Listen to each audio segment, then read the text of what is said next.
Joining us on the program from the BJP National Spokesperson Sambit Patra, Lieutenant General Shankar Prasad, former DG Infantry, Devendra Rana, member of the National Conference, with us as well, as is Sohail Bukhari, advisor to Jammu and Kashmir Chief Minister Mehbooba Mufti. Now, Sohail Bukhari, I want to take this across to you first. We just heard Farooq Abdullah accusing the PDP-BJP government of directly obstructing the electoral process in the Srinagar by-poll. How do you respond?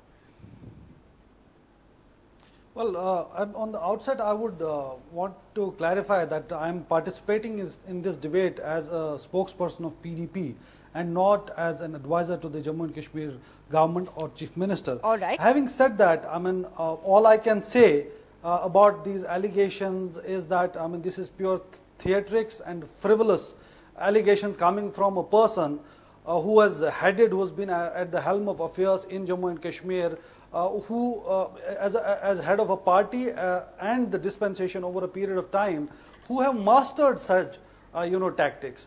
They did whatever they could to ensure that the democratic institutions and the processes were degenerated and disintegrated, and that's precisely what we are facing the wrath of. Look at their history, see how they have dealt with the elections right from 1987, and essentially that's what we are witnessing turn on to us now. So the allegations from Mr. Farooq Abdullah also need to be seen in the backdrop of the kind of pushing that he was so desperately doing when it comes to the youngsters, trying to push them into the violence. Look at the kind of statements that he made throughout the campaigning. So he was glorifying it, he was trying to push youngsters into violence against the country, hoping that this would help him get elected for a term of 2 years to the parliament of the same country. So nothing can get more bizarre than what we have heard from Dr. Abdullah tonight. Sambit Patra, in just the last few minutes before we started this show, the Election Commission has now postponed the Anantnag by-poll that was scheduled for Wednesday to the 25th of May. Now, we heard the PDP's candidate, who is the Chief Minister's own brother, say that he was willing to withdraw if that would mean the polls would get postponed, the by-poll would get postponed. Now, what does this say about a ruling dispensation in a state and its control over the law and order situation? Now, even the EC seems to agree that there has been a complete misassessment of the security situation. See, as far as the issue in Jammu and Kashmir is concerned, we should refrain from making oversimplistic statements. It's a very complicated issue and we have to understand it as it is. As far as the postponement of election is concerned, any candidate who is contesting from any seat in the country can make an appeal to the Election Commission, and the decision comes finally from the Election Commission, leaving no scope for any kind of politicization. But over here, I was listening to the interview that you took of Mr. Farooq Abdullah, the former Chief Minister of Jammu and Kashmir, and I was appalled when Dr. Farooq Abdullah mentioned that what is the central government doing vis-a-vis Pakistan? That we should be talking to Pakistan because the final status of Jammu and Kashmir has to be decided thereafter. I object to this. Mr. Abdullah has to be reminded, if he is still watching the bulletin, that the Indian parliamentarians have passed a resolution, including him, that Jammu and Kashmir is an integral part of India. So there is nothing left to be discussed with Pakistan as far as the status of Jammu and Kashmir is concerned. The only issue which needs resolution is the Pak-occupied Kashmir, which lies with Pakistan, which is ours. So that thing should be absolutely clear with the former Chief Minister. And secondly, coming to the law and order situation, so this is a legacy issue. We have seen over decades as to how a single family was ruling over Jammu and Kashmir and things could not be solved. This is the same Mr. Farooq Abdullah who approximately 3 days ago said that the stone pelters are nationalists. And in fact, the stone pelting should be done in the name of Allah, because it is not for the liberation of Kashmir, it is for the liberation of Islam that the stone pelters should be working. So if this is the kind of thought process that even the mainstream opposition is instigating into the stone pelters and the hate seekers, then you can well understand that the law and order situation in Kashmir is not a simplistic statement that any political party can make. This has moved beyond this boundary. I want Devendra Rana of the National Conference to respond to that, because Dr. Abdullah, of course, is no longer on this program with us. Do respond when the BJP says this is a legacy issue and the former Chief Minister of the state, whose son has also been the immediate former Chief Minister, cannot run away from this. Yesterday has been a dark day of democracy in Kashmir. Hearing Sohail and Mr. Patra, I feel further saddened and disillusioned. Why are we being fed with this rhetoric of integral part of India? Kashmir is slipping. When they talk of legacy, in 2014, the elections happened, the percentage was about 27 to 28%. Yesterday it is 7%. I think it is time that somewhere somebody sits down and thinks what has gone wrong. The Home Secretary of India has written to the Election Commission of India that the atmosphere is not conducive for any democratic process in Jammu and Kashmir. It speaks volumes. And this needs to be deliberated. An indifferent Delhi and an incompetent government in Jammu and Kashmir make a very deadly combination which can doom disaster for Jammu and Kashmir and thereby the entire country.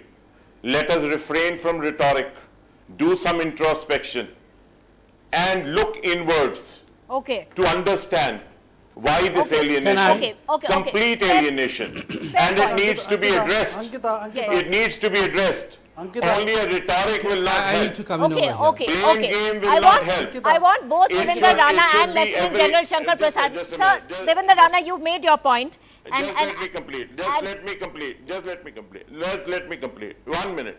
It is can I please come in over here, Ankita? To put their heads together. And no. What for entire nation, Mr. Rana? Before it is too late. What's for entire nation? Put heads together, fine.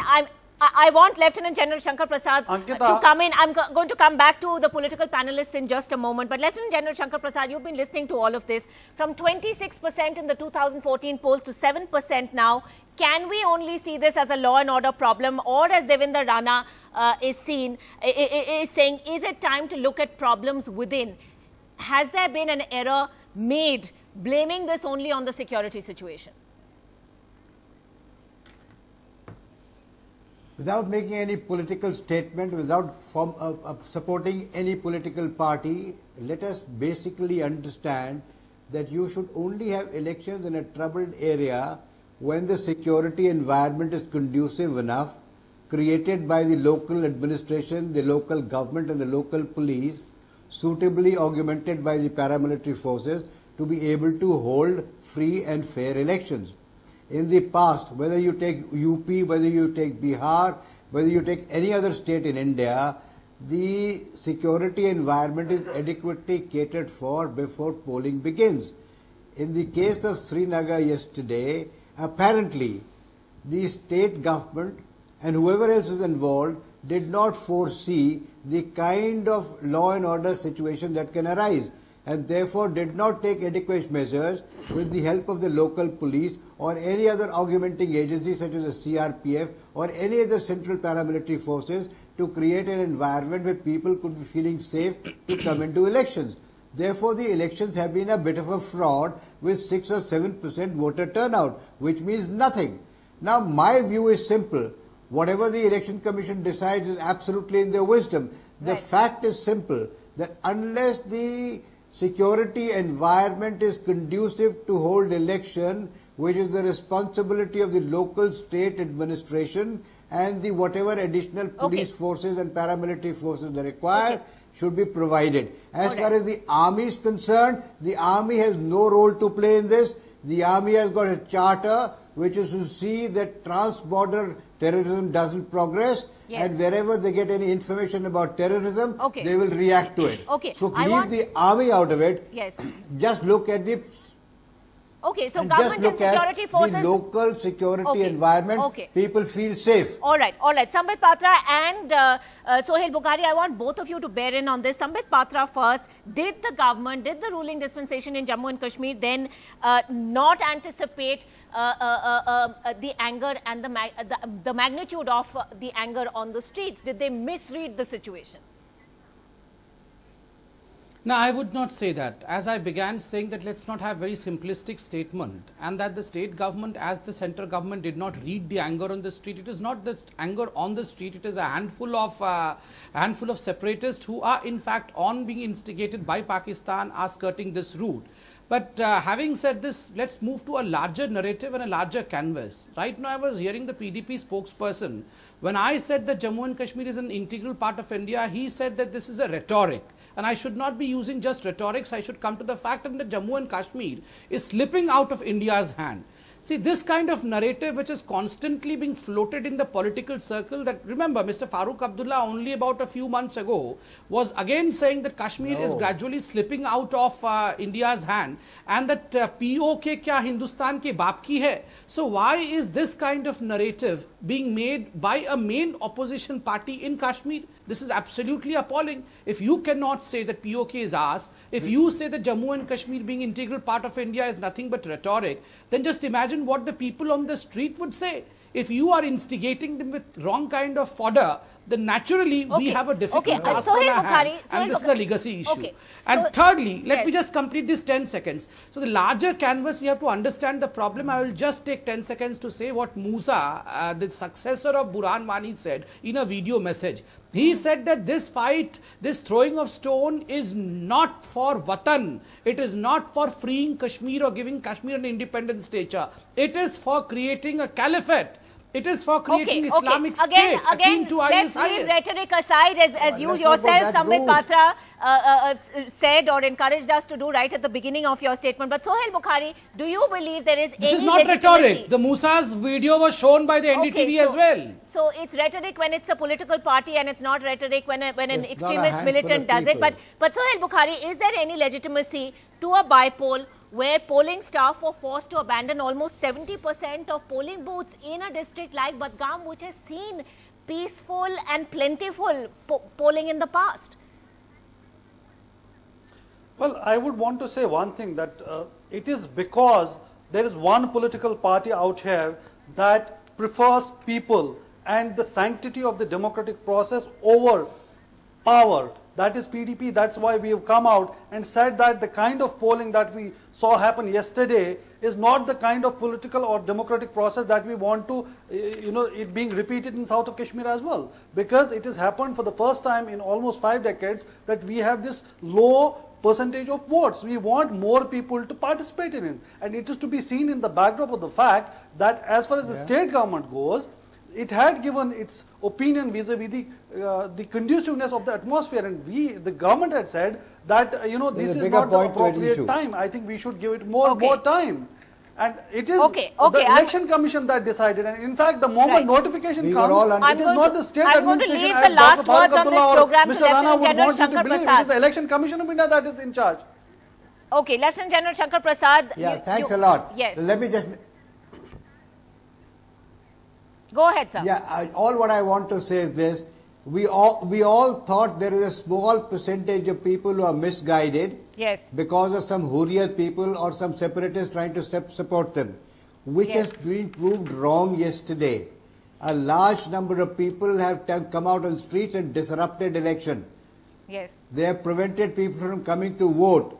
Therefore, it is very clear today to people sitting in Delhi like you and I that the law and order situation did not anticipate the kind of problem they were going to be faced with, and there is a much larger population which is anti the establishment today for whatever reason. Right. This should have been visible to us, all of us, for months in advance, and therefore months in advance we should have prepared to see that people are convinced that electoral process is the only way forward, And unless we create an environment to have a fair and frank and election system, it will not be worth the while. 6 or 7% election means nothing. Absolutely so nothing. So we are actually assessing a situation wrongly. Yes. The correct assessment which is visible since yesterday is that there is a large population which can disrupt. And therefore this assessment needs to be recalibrated. And therefore sufficient forces need to be deployed of the paramilitary, of the police and the political will of the local government to ensure that free and fair elections We're talking only place. about a security solution and no doubt there will be those who disagree, but I think the larger question that everyone needs to confront now is whether we're back to the early 90s when Kashmir was in a perpetual cycle of violence, or only perhaps the days ahead will tell. For the moment, that Anantnag by-poll deferred, as we've been reporting here. I'd like to thank all our panelists for joining us on this discussion tonight. This is something we're going to keep talking about. But thank you for watching. Good night.